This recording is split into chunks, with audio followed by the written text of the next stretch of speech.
नमस्कार दोस्तों, आप सभी का स्वागत है इस खास सेशन में। दोस्तों, अभी आप लोग प्रिपरेशन कर रहे हैं, जितने भी बच्चे मेंस एग्जाम की और अपकमिंग एग्जाम्स की अगर प्रिपरेशन करेंगे ना मेंस में, तो एक नया टाइप का क्वेश्चन आपको दिखाता हूं और आज का सेशन हमारा पूरा इसी पर ही होगा। अभी देखो, अपकमिंग एग्जाम आरआरबी का, चाहे पीओ का हो चाहे क्लर्क का, दोनों के लिए इंपॉर्टेंट है। फिर उसके बाद अपकमिंग एग्जाम में एसबीआई का, पीओ का हो या क्लर्क का, बिल्कुल इंपॉर्टेंट है। आईबीपीएस के लिए भी पीओ का एग्जाम हो या क्लर्क का, बिल्कुल ये इंपॉर्टेंट दोस्तों आपका क्वेश्चन बनता है। इन क्वेश्चन को देखो, बेसिकली कोई नाम नहीं दे सकते, बट पैसेज बेस्ड क्वेश्चंस होते हैं जो वोकैबुलरी पर बेस्ड आते हैं। तो इसको हम कहते हैं सिचुएशन बेस्ड वोकैबुलरी, जो आपकी इन्फ्रेंस की कैटेगरी के अंदर आता है, या फिर कॉन्टेक्चुअल कॉन्सेप्ट वोकैबुलरी। अब कैसे होते हैं तो जरा बड़े ध्यान से सुनेंगे। जैसे कि पहला क्वेश्चन आपके सामने, अब इसमें आपका ये पूरा पैसेज दिया हुआ है, इस पैसेज पर एक क्वेश्चन है, देन उसके बाद ऑप्शंस है ना। तो जरा मैं इसको आपको बता देता हूँ, दिखा देता हूँ, थोड़ा और नीचे कर देते हैं, अब ठीक है ना। बहुत ध्यान से सुनिएगा। पहला क्वेश्चन में क्वेश्चन ही पढ़ते हैं। लिखा हुआ है, which word best describes the nature of the situation और पैसेज। आप मेरी वीडियो को पॉज करिए, इसे पढ़िए और उसका जवाब देना है। ठीक है जी। तो लेट्स सपोज अगर हम इसे पढ़ते हैं मेरे साथ, क्या क्या इसका दोस्तों मतलब है वो समझते हैं दिमाग में। वैसे मैं आपको ये भी बता दूं, इसके मतलब समझने के साथ साथ बहुत ज्यादा जरूरी है, क्योंकि वो कैब ओरिएंटेड होता है ना। आपको इन वर्ड के मतलब पता होने चाहिए। जैसे ट्रांसपेरेंट, जो चीज एकदम साफ है, क्लियर है, इजी टू अंडरस्टैंड है, इसको हम लिख देते हैं इजी टू अंडरस्टैंड। आसानी से समझ में आ जाए दोस्तों, इसी को क्या बोलते हैं, दैट इज ट्रांसपेरेंट। एनिग्मेटिक का मतलब है जो चीज इजी टू अंडरस्टैंड नहीं है, डिफिकल्ट टू अंडरस्टैंड है। ऑपोजिट हो गया एक तरीके का। Something which is difficult to understand, समझना जिसको हम कह सकते हैं मुश्किल होता है। और इसी को मिस्टीरियस भी कहते हैं, मिस्टीरियस। मैं सबके देखो मतलब लिख दे रहा हूं यहां पर। जुबिलांट, बहुत ज्यादा खुश होने को कहते हैं, एक्सट्रीमली हैप्पी होने की स्थिति जुबिलांट है। रिडंडेंट, जिस चीज की जरूरत नहीं है, नो लॉन्गर नीडेड, जिस चीज की जरूरत नहीं है उसको हम कहते हैं रिडंडेंट, है ना। ग्लूमी, दुखी होने को कहते हैं, पेसिमिस्टिक होने को, होपलेस होने को कहते हैं। चलो समझते हैं, अब देखो मतलब क्या बन रहा है। ठीक है, लिखा हुआ है, a senior journalist publishes an investigative report. Senior journalist एक इन्वेस्टिगेटिव रिपोर्ट पब्लिश करता है, जो एक्सपोज कर रहा है फाइनेंशियल इरेगुलरिटीज को, एक्सपोज कर रहा है इन अ पावरफुल कॉर्पोरेट ग्रुप में। एक पावरफुल कॉर्पोरेट ग्रुप में क्या इन इरेगुलरिटीज हो रही है, इस बात को वो एक्सपोज कर रहा है। The report is meticulously researched, इस रिपोर्ट को केयरफुल तरीके से रिसर्च किया गया है, फैक्ट चेक किया गया है, लीगली इसे वेट भी किया गया है। हाउएवर, हालांकि, सून आफ्टर पब्लिकेशन, पब्लिकेशन के तुरंत बाद, कॉन्फ्लिक्टिंग नैरेटिव्स, नैरेटिव्स होते हैं किस प्रकार की भावनाएं विचार आ रहे हैं, जो बातें आ रही हैं। कॉन्फ्लिक्टिंग मतलब एकदम बिल्कुल ऑपोजिट, ऑपोजिट नैरेटिव्स एमर्ज होकर आते हैं इन दी मीडिया में। सम, कुछ नैरेटिव्स ऐसे हैं जो डेलिबरेटली, यानी जानबूझकर प्लांट किए जाते हैं टू कास्ट डाउट, ताकि डाउट पैदा हो पाए ऑन द जर्नलिस्ट की क्रेडिबिलिटी पर। तो कुछ ऐसे ही नैरेटिव आ जाते हैं जर्नलिस्ट की क्रेडिबिलिटी पे डाउट क्रिएट कर देते हैं। पब्लिक ओपिनियन बिकम्स डिवाइडेड, लोगों का ओपिनियन फिर अब दो हिस्सों में डिवाइड हो जाता है। विद सपोर्टर्स, कुछ लोग सपोर्ट करते हैं, जो सपोर्टर्स हैं, प्रेजिंग द एक्सपोज, वो इस एक्सपोज को प्रेज कर रहे हैं, और दूसरी तरफ क्रिटिक्स हैं, वो डिसमिस कर रहे हैं, यानी डिसएग्री करते हैं इस बात से, dismissing it as politically motivated. वो बता रहे हैं कि ये जो पब्लिश की गई है रिपोर्ट, ये पॉलिटिकली मोटिवेटेड है, यानी इसमें पॉलिटिक्स का हाथ है। The corruption neither confirms not denies, sorry क्या बोल दिया मैंने, सॉरी। द कॉर्पोरेशन यानी जो कंपनी है, ना तो इस बात को वो कंफर्म कर रही है और ना ही इस बात को मना कर रही है कि जो एलिगेशंस उस पर लगे हैं।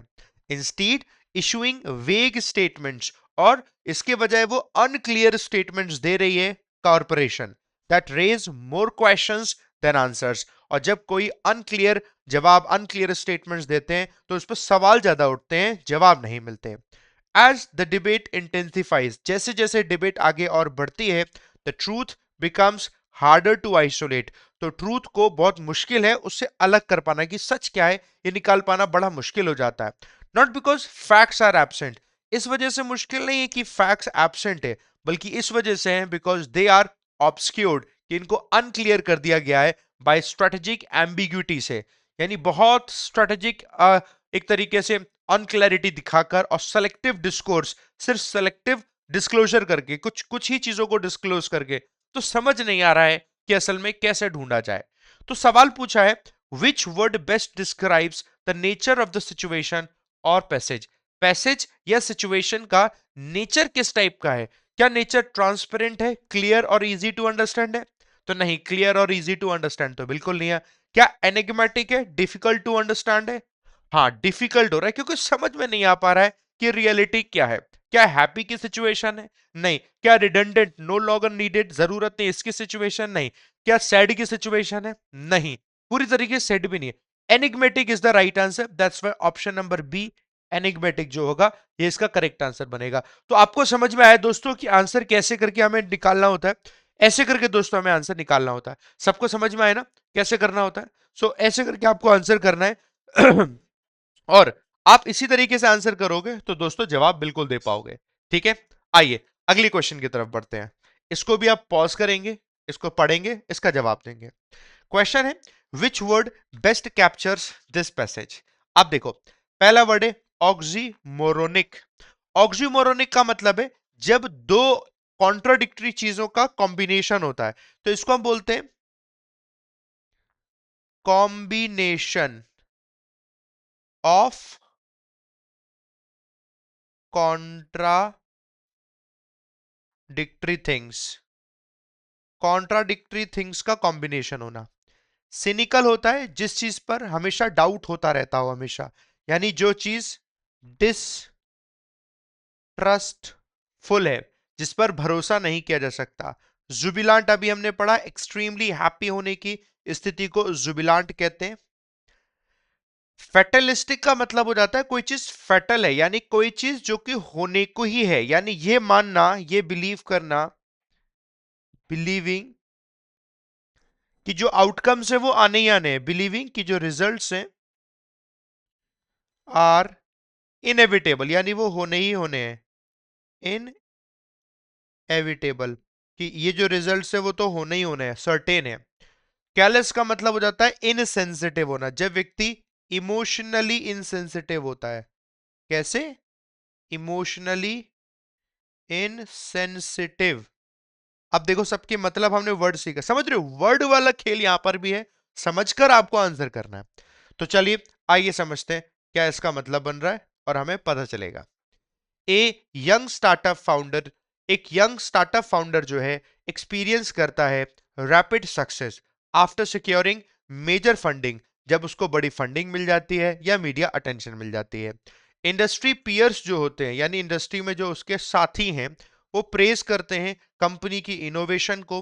अर्ली यूजर्स जो हैं वो सेलिब्रेट करते हैं इट्स डिसरप्टिव पोटेंशियल को। डिसरप्टिव पोटेंशियल ये कि उसमें इतनी ताकत है कि मार्केट जो ऑलरेडी है उस मार्केट में वो अपनी एंट्री कर पाए, कुछ नया लेकर आ पाए। डिसरप्शन यही होता है। येट फिर भी इंटरनली जो फाउंडर होता है फील्स इंक्रीजिंगली डिसकनेक्टेड, फिर भी वो इंक्रीजिंगली डिसकनेक्टेड महसूस करता है फ्रॉम दी ओरिजिनल विजन से, क्योंकि वो ओवरवेल्म हो जाता है एक्सपेक्टेशंस के द्वारा। ओवरवेल्म का मतलब एक प्रकार की फीलिंग से बहुत ज्यादा भर जाता है, एक्सपेक्टेशंस की फीलिंग से बहुत ज्यादा भर जाता है। एंशियस, चिंतित हो जाता है अबाउट सस्टेनिंग ग्रोथ, कि क्या जो ग्रोथ अभी आ रही है क्या एक ग्रोथ हमेशा बनी रहेगी कि नहीं रहेगी।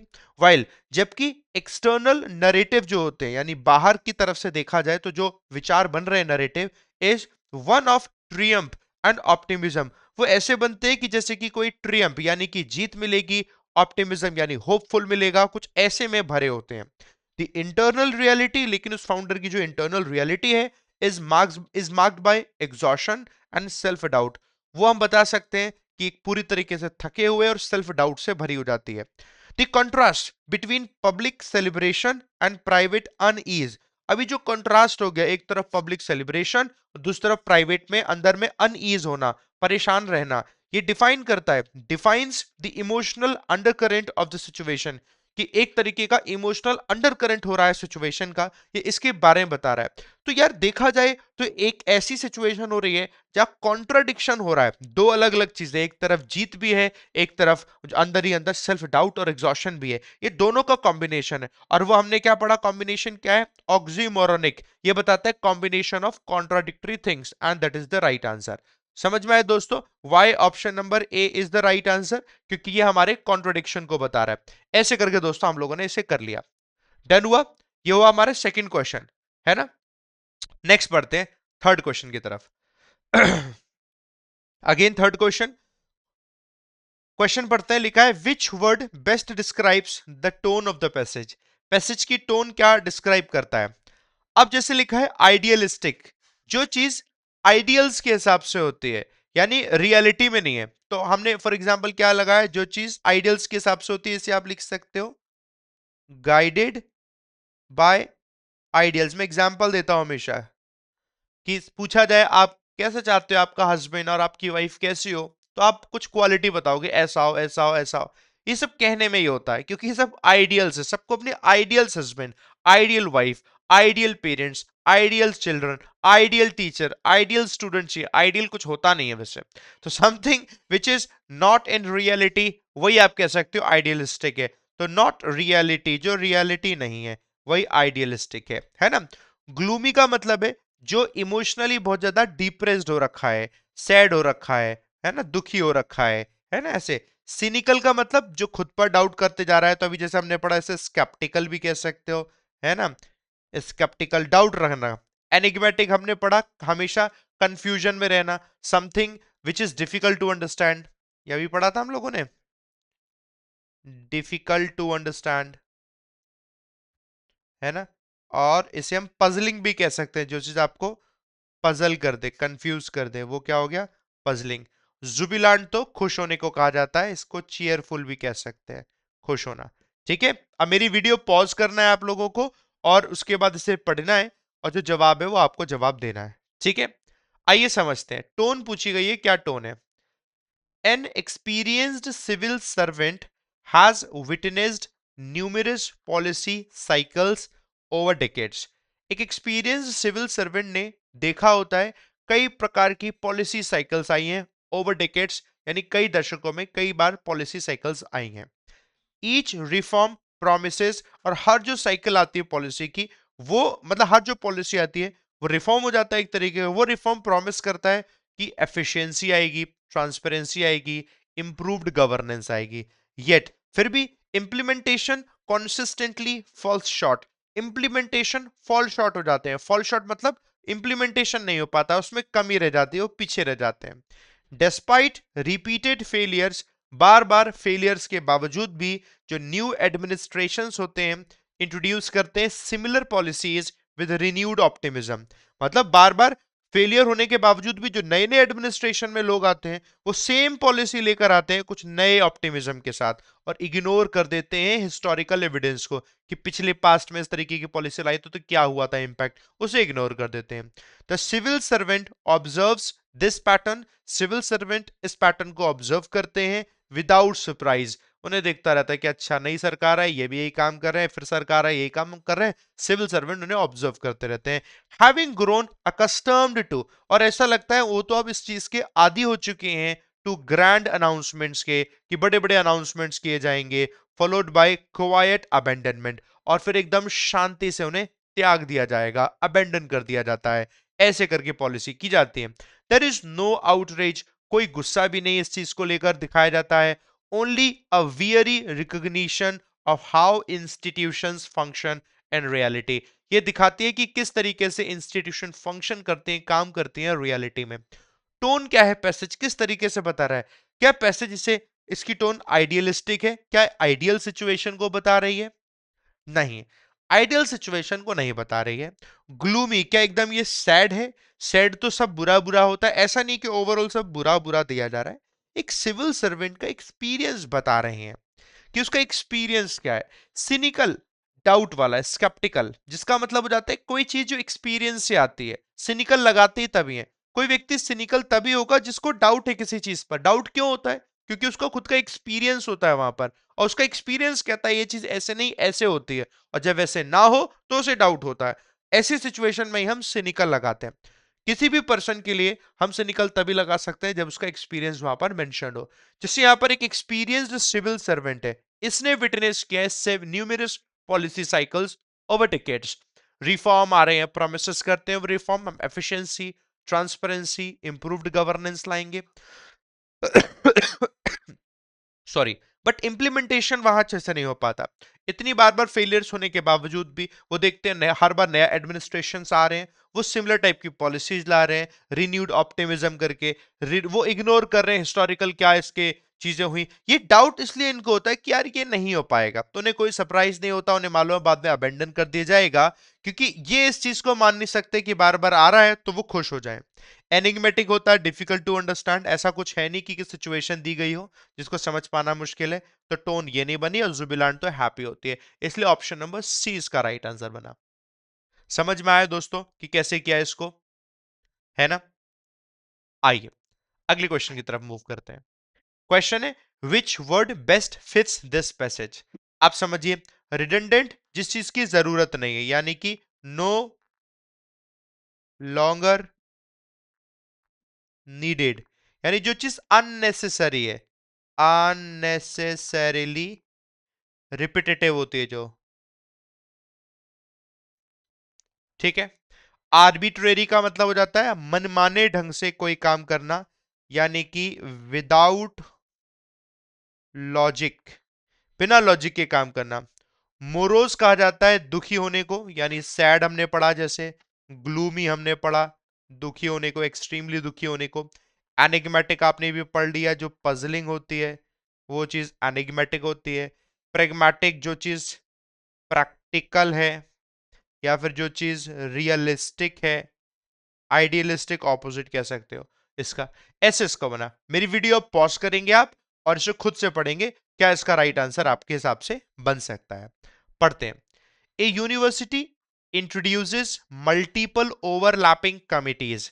यूनिवर्सिटी कई सारी ओवरलैपिंग कमिटीज को एक तरीके से इंट्रोड्यूस करती है टू मॉनिटर एकेडमिक इंटीग्रिटी, जिससे कि वो एकेडमिक इंटीग्रिटी को मॉनिटर कर पाए। ईच, और हर एक यूनिवर्सिटी जो कमिटी ओवरलैप कर रही है, हर किसी को टास्क दिया जाता है विद सिमिलर रिस्पॉन्सिबिलिटीज का, कि सभी को सिमिलर रिस्पॉन्सिबिलिटीज दे देते हैं, इसी से वो ओवरलैप हो जाती है। अब आपके पास अगर A B C D E, ये 5 कमिटी है, सबको अलग अलग टास्क दिया जाए तब तो ठीक है, लेकिन सबको सेम टास्क दिया जाएगा, सब एक ही तरीके से काम कर रहे होंगे, एक ही जगह काम कर रहे, तो ओवरलैप हो जाएगा। Faculty members must submit identical reports, इन्हें आइडेंटिकल रिपोर्ट सबमिट करनी चाहिए टू डिफरेंट डिपार्टमेंट्स में। अटेंड करनी चाहिए रिपीटेटिव मीटिंग्स, फॉलो करनी चाहिए नियरली आइडेंटिकल प्रोटोकॉल्स को भी। Rather rather than improving accountability, वजह इसकी कि सिर्फ ये अकाउंटेबिलिटी को इंप्रूव करें।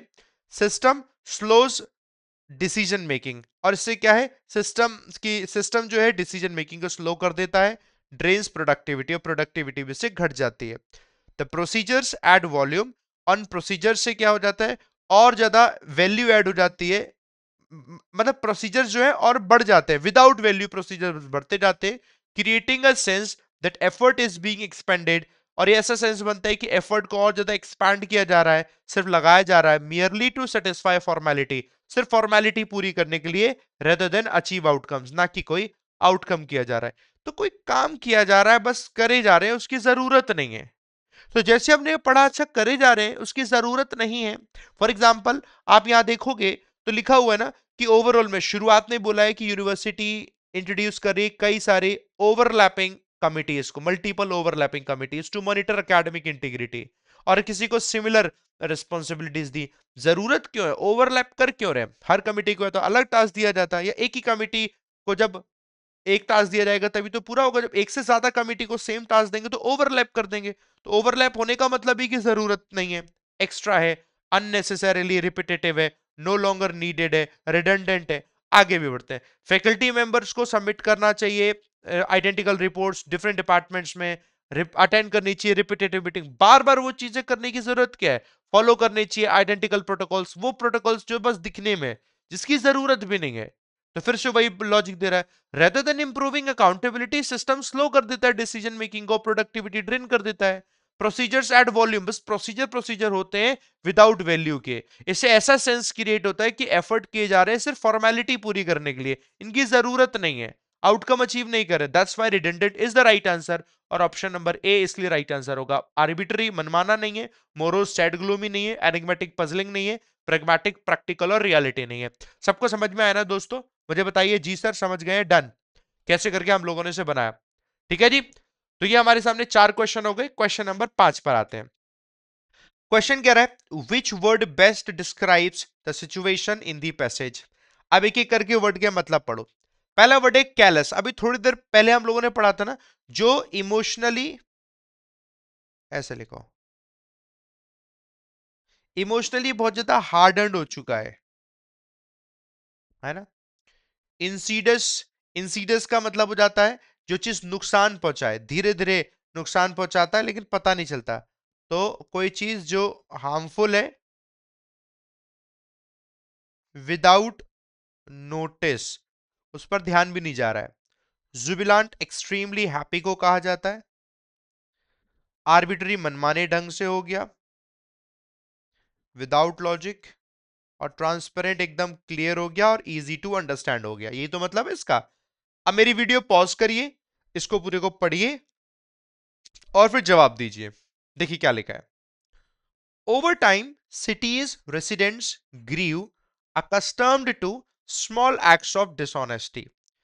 जैसे जैसे समय गुजरा, सिटी के रहने वाले जो लोग हैं वो आदी हो गए ऐसे छोटे छोटे एक्ट्स ऑफ डिसऑनेस्टी से, कि जो डिसऑनेस्टी के एक्ट्स होंगे वो उससे आदी हो गए।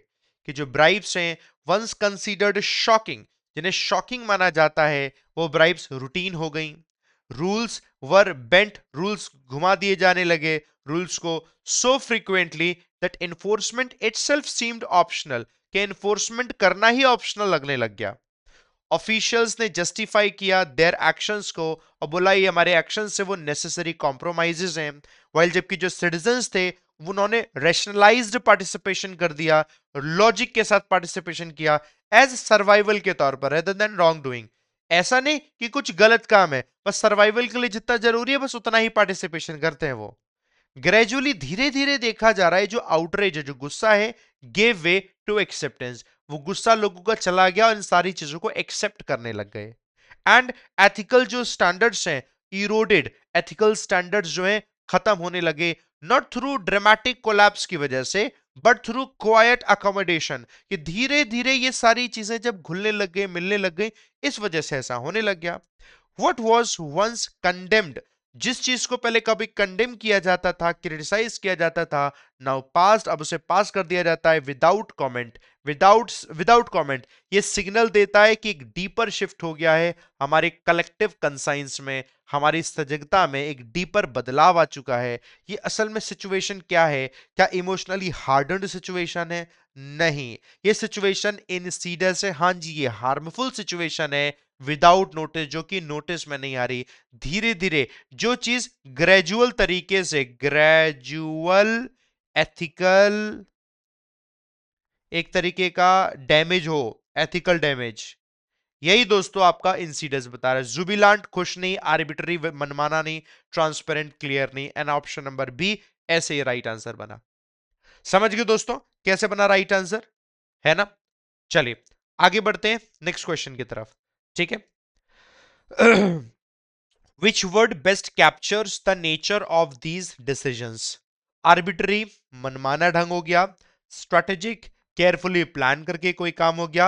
Redundant, no longer needed, जरूरत नहीं है। Cynical, डाउटफुल होना, क्योंकि बिकॉज यू हैव एक्सपीरियंस, और इस एक्सपीरियंस के हिसाब से डाउट करना। मेटिकुलस होता है वेरी केयरफुल होना, किसी चीज को लेकर बहुत ज्यादा केयरफुल होना। आइए पढ़ते हैं, पॉज करिएगा, जवाब दीजिएगा। ड्यूरिंग ए कॉर्पोरेट रीस्ट्रक्चरिंग के दौरान several employees were promoted and reassigned, कुछ एम्प्लॉइज को प्रमोट किया गया और रीअसाइन किया गया विदाउट एनी क्लियर क्राइटेरिया, बिना किसी क्लियर क्राइटेरिया के। हाई परफॉर्मर्स जो थे वर ओवरलुक्ड, ओवरलुक मतलब इग्नोर, उन्हें इग्नोर कर दिया गया। वाइल लेस एक्सपीरियंस्ड इंडिविजुअल जो थे वर एलिवेटेड, उन्हें एलिवेट यानी कि प्रमोट किया गया। व्हेन क्वेश्चनड, जब सवाल पूछा गया, management offered shifting explanations, manager ने अलग अलग एक्सप्लेनेशन देना शुरू कर दिए, that failed to align with company policy और परफॉर्मेंस मैट्रिक्स, जो ना तो कंपनी पॉलिसी के हिसाब से अलाइन होते हैं ना परफॉर्मेंस मैट्रिक्स के हिसाब से। The decisions appeared detached from evidence और रैशनली, ऐसा लग रहा था जो डिसीजन थे वो किसी एविडेंस या रैशनल लॉजिक से जुड़े हुए नहीं थे, उससे एकदम अलग थे। लीविंग एम्प्लॉइज कंफ्यूज्ड एंड डिमोरलाइज्ड, इससे एम्प्लॉइज कंफ्यूज हो गए, डिमोरलाइज हो गए। The process lagged consistency, process में कंसिस्टेंसी की कमी थी, प्रिडिक्टेबिलिटी की कमी थी, जस्टिफिकेशन की कमी थी। तो ये तो कैसा टाइप का नेचर था बताइए जो डिसीजन लिए गए, पूछा ना जो डिसीजन लिए गए वो डिसीजन आर्बिट्री थे, मनमाने थे, हाँ जी मनमाने थे, स्ट्रेटेजिक तो बिल्कुल नहीं थे, रिडंडेंट होता, no longer needed, cynical, doubtful, doubtful तब लगाते जब कोई एक पर्सन दिया होता उसका एक्सपीरियंस होता, उसे लगता है कि मेरे एक्सपीरियंस के हिसाब से जो काम हो रहा है वो ठीक नहीं है। तो दोस्तों ये नहीं लगा। मेटिकुलस, केयरफुल होना, डिसीजन जो लिए गए उसके बारे में पूछा जा रहा है, that is why arbitrary is the right answer, कि ये मनमाने ढंग का डिसीजन था। समझ आया दोस्तों? आगे बढ़ते हैं क्वेश्चन नंबर 7 पर। क्वेश्चन नंबर 7 कह रहा है, सुनते जाएंगे। देखो, which word best describes the attitude reflected in the passage. पहला वर्ड है विजिलेंट, ध्यान रखना, निगरानी रखना, एकदम अलर्ट होना। दूसरा है नाइव, जिसका मतलब है एक्सपीरियंस कम होना, जैसे बोलते हैं इन एक्सपीरियंस्ड होना, इन एक्सपीरियंस्ड होना, या फिर किसी चीज पर बहुत ज्यादा जो एकदम भरोसा कर लेता है, एकदम नया नौसिखिया टाइप का होना। मोरोज हमने पढ़ा, दुखी को कहते हैं, ग्लूमी को कहते हैं, सैड को कहते हैं, है ना। मोरोज प्रेगमेटिक, एकदम प्रैक्टिकल होना, रियलिस्टिक होना, ये आपका प्रेगमेटिक है। एनिग्मेटिक, जो कंफ्यूज कर दे, डिफिकल्ट टू अंडरस्टैंड हो, पजलिंग हो, ये एनिग्मेटिक है। पॉज करिए मेरी वीडियो और इसका जवाब दीजिए, मैं आपको समझाता हूं। पूछा है best describes the attitude reflected in the passage. देखो, despite repeated warnings from scientist, repeated warnings के बावजूद भी साइंटिस्ट से अर्ली इंडिकेटर जो है ऑफ एनवायरमेंटल स्ट्रेस के पर डिसमिस्ड, उन इंडिकेटर्स को डिसमिस कर दिया गया बाय पॉलिसी मेकर्स के द्वारा, और बोला गया ये इंडिकेटर्स क्या है, एग्जाजरेटेड हैं, यानी कि जरूरत से ज्यादा बढ़ा चढ़ाकर दिए गए हैं। टेम्पोररी इंप्रूवमेंट्स वर शोकेस्ड, थोड़े बहुत इंप्रूवमेंट्स को शोकेस यानी दिखाया गया एज प्रूफ के तौर पर, that corrective measures were unnecessary, और बोला गया करेक्टिव मेजर्स की जरूरत ही नहीं है। जबकि बार बार बताइए साइंटिस्ट के द्वारा वार्निंग दी जा रही है ना, कि वार्निंग दी जा रही है, फिर भी जो अर्ली इंडिकेटर्स थे उनको डिसमिस कर दिया पॉलिसी मेकर्स ने, बोला कि नहीं नहीं वार्निंग बहुत ज्यादा है। टेम्पररी इंप्रूवमेंट्स बस दिखाए गए प्रूफ के तौर पर, और जो करेक्टिव मेजर्स थे उसे कह दिया कि ये तो अननेसेसरी, जरूरत ही नहीं है करेक्ट करने की। Investment continue to flow into outdated infrastructure, investment लगातार पुराने इंफ्रास्ट्रक्चर पे होता रहा, अंडर द बिलीफ, इस बिलीफ पर, that minor adjustments would suffice, कि माइनर एडजस्टमेंट सफिशिएंट होगा। सफिशिएंट मतलब पर्याप्त, पर्याप्त वो एडजेक्टिव है और सफीस आपका नाउन है। दिस कॉन्फिडेंस परसिस्टेड, ये कॉन्फिडेंस लगा रहा, लगातार बना रहा, even as long term data suggested, बल्कि लॉन्ग टर्म डेटा ने तो कुछ और ही बताया, long term data suggested otherwise, otherwise का मतलब हो जाता है कि जो भी बात अभी तक बोली गई जस्ट उसका विपरीत। क्रिएटिंग अ डेंजरस गैप, इससे एक डेंजरस गैप क्रिएट हो गया बिटवीन परसेप्शन एंड रियलिटी के बीच में, एक ये हो गया। तो ये क्या हो गया, क्या ये विजिलेंट थे, बिल्कुल विजिलेंट थे। ये नाइव थे, हाँ जी, नाइव मतलब इनएक्सपीरियंस, ये इनएक्सपीरियंस एटीट्यूड है तो दिखाया गया, साइंटिस्ट बार बार वार्निंग्स दे रहे हैं तो भी आप ध्यान नहीं दे रहे हो, पॉलिसी मेकर्स डिसमिस कर रहे हैं, कह रहे हैं कि करेक्टिव मेजर्स लेने ही नहीं चाहिए, वो अननेसेसरी हैं, ये सारी चीज बताते हैं कि वो पर्सन नाइव था। और option number B is the right answer, gloomy नहीं, प्रैक्टिकल नहीं, पजलिंग नहीं। ऐसे करके दोस्तों इसका इस्तेमाल यहां पर हो गया। समझ गए दोस्तों कैसे करके बनाया हमारा, ये हमारा पेस्ट नंबर 7 था। एग्जाम में अप टू आप मान के चलो 5 क्वेश्चंस आ सकते हैं इस टाइप के ना। चले नेक्स्ट क्वेश्चन पे आते हैं, यहां आ गए। Which word best describes the doctors attitude, यहां डॉक्टर का एटीट्यूड कौन सा बता रहा है। पहला वर्ड है कंपैशनेट, जिसका मतलब है दूसरों को लेकर कंसर्न दिखाना, शोइंग कंसर्न, कंसर्न दिखाना, कंसर्न फॉर अदर्स, दूसरों को लेकर कंसर्न दिखाने को बोलते हैं कंपैशनेट। केयरलेस हम लोग पढ़ चुके हैं, बहुत ज्यादा इनसेंसिटिव होना, वो भी इमोशनली, तो इमोशनली इनसेंसिटिव होना, इमोशनली इनसेंसिटिव, ठीक है। जुबिलांट होता है बहुत ज्यादा खुश होना यानी हैप्पी होना। एंशियस होता है बहुत ज्यादा चिंतित होना यानी कि वरीड होना। सेंटिमेंटल होता है इमोशनली बहुत ज्यादा अपनी बात को बता पाना, एक्सप्रेस कर पाना, तो ये इमोशनली एक्सप्रेसिव कह सकते हो। जो व्यक्ति एक्सप्रेसिव होते हैं वो सेंटिमेंटल हो गए, जो कैलस है वो इमोशनली इनसेंसिटिव हो गए, जस्ट ऑपोजिट हो गया। तो अब देखते हैं डॉक्टर का एटीट्यूड यहां पर कैसा है। पॉज करना मेरी वीडियो और पढ़ना। आफ्टर डेकेड्स, कई दशकों के बाद, इन इमरजेंसी मेडिसिन में द डॉक्टर रेस्पॉन्डेड, डॉक्टर ने रेस्पॉन्ड किया टू क्राइसिस को विद एफिशिएंसी के साथ रेदर देन इमोशन, यानी कि वह एफिशिएंसी दिखाई है, इमोशन नहीं दिखाया है। Okay. Tragedies that once provoked visible distress, वो ट्रेजिडीज जिसकी वजह से दिखने में डिस्ट्रेस आता था, were now met with calm procedural focus, अब उन ट्रेजिडीज में एकदम काम होकर प्रोसीजरल फोकस किया जाता है। दिस डिटैचमेंट, ये जो डिटैचमेंट था, was not rooted in cruelty, वो क्रुएलिटी की वजह से नहीं था कि एकदम क्रूअल है, but in prolonged exposure to suffering, इस वजह से हुआ, सफरिंग को बहुत लंबे समय से देखा था, इस वजह से ऐसा हुआ। वाइल, जबकि जो आउटकम्स थे रिमेन्ड प्रोफेशनल, आउटकम्स उसके हमेशा प्रोफेशनल रहे। Emotional distance was unmistakable, emotional distance जो लगाई थी वो अनमिस्टेकेबल थी, यानी कि that was not a mistake, बिल्कुल भी वो मिस्टेक तो नहीं थी। क्वेश्चन बना यहां पर, डॉक्टर का एटीट्यूड क्या कंपैशनेट है, कंसर्न दिखाते हुए था एटीट्यूड? बिल्कुल नहीं। क्या केयरलेस है, इमोशनली इनसेंसिटिव? तो लग तो रहा है इनसेंसिटिव, क्योंकि पूरे में बताया जा रहा है वो इमोशन नहीं बल्कि एफिशिएंसी से काम किया। ट्रेजिडीज को अब वो काम प्रोसीजरल फोकस से करते थे, अब उन्होंने डिटैचमेंट देखा क्योंकि प्रोलॉन्ग्ड एक्सपोजर रहा सफरिंग के लिए, और ये एक अनमिस्टेकेबल था जो इमोशनल डिस्टेंस किया, तो कैलस बिल्कुल हो सकता है। जुबिलांट हैप्पी नहीं, एंशियस चिंतित नहीं, और सेंटिमेंटल तो इमोशनली एक्सप्रेसिव होने को बताते हैं। गुस्सा आया तो वो दिख जाना, दुखी आया तो वो दिख जाना, खुशी आई तो वो दिख जाना, and that is why option number B जो है ये राइट आंसर आपका हुआ। दोस्तों 8 क्वेश्चन आपके यहां पर ऐसे करके हो गए। क्वेश्चन नंबर 9 पर आ चुके हैं, ठीक है। Which word best captures the prevailing outlook, जो आउटलुक दिख रहा है वो कौन सा वर्ड इसमें बताता है? पहला वर्ड है दोस्तों फैटलिस्टिक, यानी कि इस प्रकार के आउटकम्स, ऐसे मान लो ये बिलीव करना, बिलीविंग कि जो आउटकम्स हैं या फिर जो रिजल्ट्स हैं आर अनअवॉइडेबल, मैंने बताया था ना, इनएविटेबल है, हो गई होंगे, अनअवॉइडेबल है अनअवॉइडेबल, ये होते हैं फैटलिस्टिक। ऑप्टिमिस्टिक होता है होपफुल होना। एनिग्मेटिक पजलिंग और डिफिकल्ट टू अंडरस्टैंड। आर्बिट्री मनमाने ढंग से, यानी कि विदाउट रैशनले या विदाउट लॉजिक।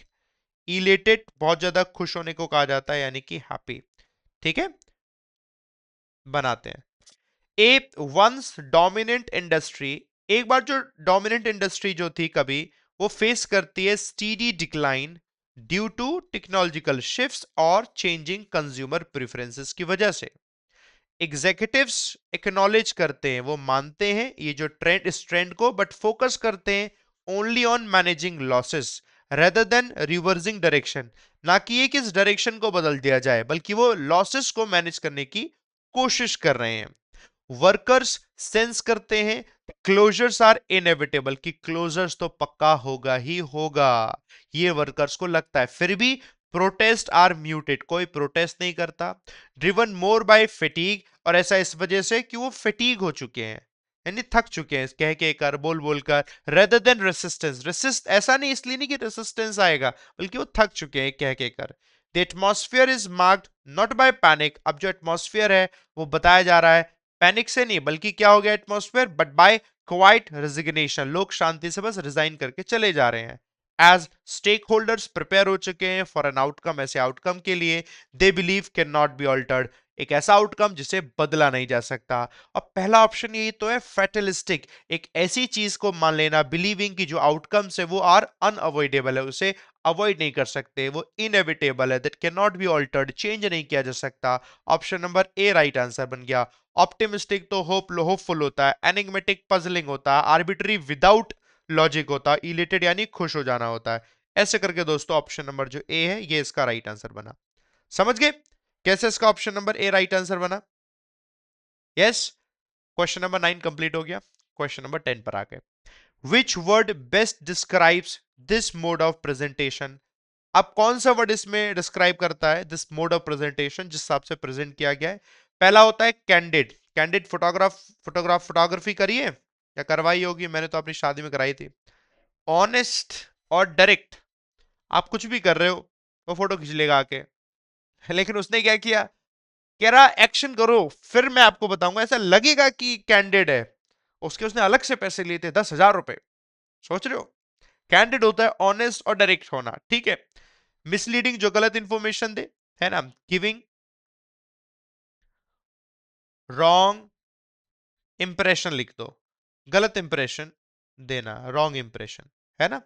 यूफोरिक होता है बहुत ज्यादा खुश होना, extremely happy, that is euphoric. Enigmatic होता है पजलिंग होना। और रिडंडेंट, नो लॉन्गर नीडेड, जिस चीज की अब जरूरत नहीं है। ठीक है, पॉज करो मेरी वीडियो और इसे पढ़ना आप सब लोग, ठीक है। आइए मैं पढ़ता हूं अब इसका जवाब। A company releases its annual performance report, company अपनी एनुअल परफॉर्मेंस रिपोर्ट रिलीज करती है जो हाईलाइट करता है स्ट्रॉन्ग ग्रोथ को इन सेलेक्टिव डिविजन्स में, वाइल रेलिगेटिंग लॉसेस, कुछ जगह लॉसेस भी है in others, to footnotes and technical appendices में।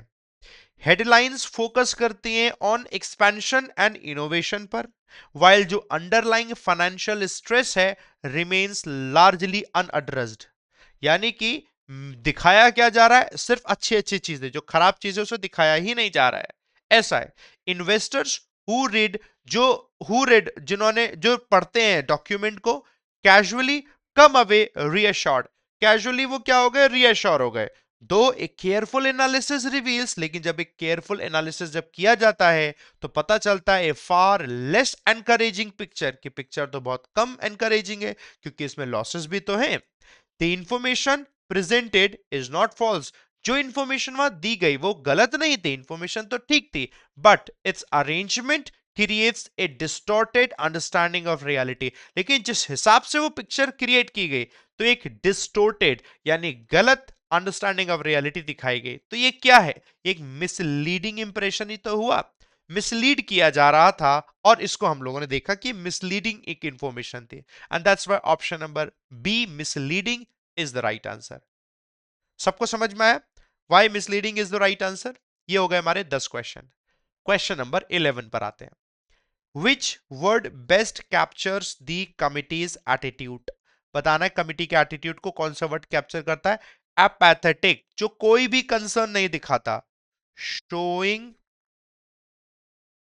नो कंसर्न, आर्बिट्री मनमाने ढंग से, सिनिकल डाउट होना क्योंकि आपको एक्सपीरियंस है उस फील्ड में, मेटिकुलस केयरफुल, अनशियस होता है चिंतित होना। पॉज करेंगे मेरी वीडियो को और पढ़ेंगे। Although the committee possessed ample data, यद्यपि कमिटी के पास अच्छा खासा डेटा था, फिर भी expert consultation sufficient, expert ample data था और एक्सपर्ट कंसल्टेशन थी, सफिशिएंट टाइम था, फिर भी it repeatedly postponed taking action, फिर भी इसने बार बार पोस्टपोन कर दिया कि यार एक्शन नहीं लेंगे on a critical infrastructure project पर। मीटिंग्स एंड हो गई विद वेग एश्योरेंसेस के साथ, यानी कि उसमें कोई खास बताया नहीं, वेग मतलब अनक्लियर एश्योरेंस दे दी गई, रेदर देन कॉन्क्रीट स्टेप्स, वजह इसकी कि कोई मजबूत कॉन्क्रीट स्टेप्स दिए जाते। The delay was not due to confusion, delay इसलिए नहीं था कि कंफ्यूजन हुआ या लैक ऑफ अथॉरिटी आई, बल्कि an evident absence of urgency, बल्कि ऐसा एविडेंट एब्सेंस देखने को मिला कि अर्जेंसी ही नहीं थी। प्रॉब्लम्स वर एक्नॉलेज्ड, प्रॉब्लम्स को एक्नॉलेज किया गया वर्बली येट इग्नोर किया गया इन प्रैक्टिस। वर्बली तो माना गया प्रॉब्लम, लेकिन प्रैक्टिस में इग्नोर किया गया। तो असल में इन्होंने क्या ध्यान दिया, सब जगह इग्नोर ही कर रहे हैं। तो इसका क्या आंसर होगा, अपैथेटिक, यानी जब कोई भी किसी प्रकार का कंसर्न नहीं दिखाया जा रहा, ये ऐसी बात को दोस्तों बता रहे हैं। बताइए जी, सबको समझ में आया? क्वेश्चन नंबर 11 कंप्लीट हुआ। 12 पर आते हैं, फिर से आते हैं। Which word best describes this mindset? पहला वर्ड है प्रूडेंट। प्रूडेंट जब आप समझदारी से एकदम केयरफुल और सेंसिबल होकर आंसर करते हैं, तब हम दोस्तों उससे बोलते हैं प्रूडेंट। ह्यूबरिस्टिक नया वर्ड है, बहुत ज्यादा प्राउड, प्राउड और ओवर कॉन्फिडेंट होना, प्राउड और ओवर कॉन्फिडेंट होने को हम कहते हैं ह्यूबरिस्टिक। प्रैग्मेटिक होता है प्रैक्टिकल और रियलिस्टिक होना। फैटलिस्टिक मैंने आपको बताया है बिलीविंग, ये मान लेना कि यार जो आउटकम्स है आर अनअवॉइडेबल, वो तो होंगे ही होंगे। रेटिसेंस का मतलब हो जाता है जो चीज रिजर्व्ड है, अपने में लिमिटेड है, वो रेटिसेंट है ना। पढ़ते हैं। Early success led the entrepreneur to dismiss. Early success की वजह से ही एंटरप्रेन्योर ने डिसमिस कर दिए कंस्ट्रक्टिव क्रिटिसिज्म को। वो कंस्ट्रक्टिव क्रिटिसिज्म बिल्कुल नहीं मानता था कि लोग जो कंस्ट्रक्टिव ऐसी चीजों को क्रिटिसाइज करते थे जिससे व्यक्ति का इंप्रूवमेंट होता है, इसे बोलते हैं कंस्ट्रक्टिव क्रिटिसिज्म। अगर मैं आपको क्रिटिसाइज करूंगा तो मेरा पर्पस क्या है कि मैं आपकी गलतियों को बताऊं ताकि उनको आप इंप्रूव करके अपने आप को सुधार लो और आपका एग्जाम में स्कोर इंप्रूव हो, सिलेक्शन हो जाए। इस प्रकार की क्रिटिसिज्म को हम कहते हैं कंस्ट्रक्टिव क्रिटिसिज्म, जो कि आपके पेरेंट्स, आपके भाई बहन, आपके टीचर्स देते हैं, जो चाहते हैं आप इंप्रूव करो। डिस्ट्रक्टिव क्रिटिसिज्म वो हो गए जो बाहर के लोग करते हैं सिर्फ आपको नीचा दिखाने के लिए। तो ये कंस्ट्रक्टिव क्रिटिसिज्म को ही डिसमिस करता था क्योंकि इनको अर्ली सक्सेस मिल गई थी एंटरप्रेन्योर को, और मार्केट वार्निंग्स को भी डिसमिस करता था। एक्सपेंशन प्लान्स जो थे वो अनाउंस्ड, उन्हें अनाउंस किया गया विदाउट फीजिबिलिटी स्टडीज, और जो रिस्क थे वो मिनिमाइज किए गए इन पब्लिक स्टेटमेंट्स में। कॉन्फिडेंस रिप्लेस्ड कॉशन, कॉन्फिडेंस ने कॉशन रिप्लेस कर दिया कि कॉन्फिडेंस इतना ज्यादा था कि सचेत ही नहीं होते थे। Even as competitors quietly strengthened their positions, competitors ने तो आराम से शांति से अपनी पोजीशन भी मजबूत कर ली। द बिलीफ ये था that initial victories guaranteed future dominance, initial victory ने फ्यूचर डोमिनेंस को गारंटी किया। शेप्ड एवरी डिसीजन, जिसकी वजह से हर एक डिसीजन लिया गया। Blinding leadership to emerging vulnerabilities, और लीडरशिप जो है वो एक ऐसी वल्नरेबिलिटीज में आ गई, यानी कि सारी चीज थोड़ी सी कमजोर दिखने लगे। अब देखो पहला वर्ड क्या ये प्रूडेंट था? प्रूडेंट बिल्कुल नहीं था। हाँ जी, प्राउड और ओवर कॉन्फिडेंट था। हाँ जी, ये ऐसा था। प्रेग्मेटिक नहीं था, फैटलिस्टिक नहीं, और रेटिसेंट नहीं, रिजर्व्ड नहीं। समझ गए? ऑप्शन नंबर बी ऐसे करके इसका राइट आंसर बना। ठीक है, बढ़िया, समझ में आया? मुझे बोलना जी सर। इतना बड़ा सेशन किया मैंने सिर्फ एक चीज को समझाने के लिए। उम्मीद करता हूं अब आपको ये अच्छे से समझ में आया होगा, है ना जी? और आया है समझ में तो मुझे जरूर बताइएगा कि जी सर हमें समझ में आया है, बढ़िया तरीके से, अच्छे से, फर्स्ट क्लास। सभी लोग चैनल सब्सक्राइब कीजिएगा, वीडियो को लाइक जरूर कीजिएगा, और दोस्तों आप सभी लोग बताइएगा आरआरबी का, पीओ का, क्लर्क का एग्जाम कितने लोगों का है अभी अपकमिंग में।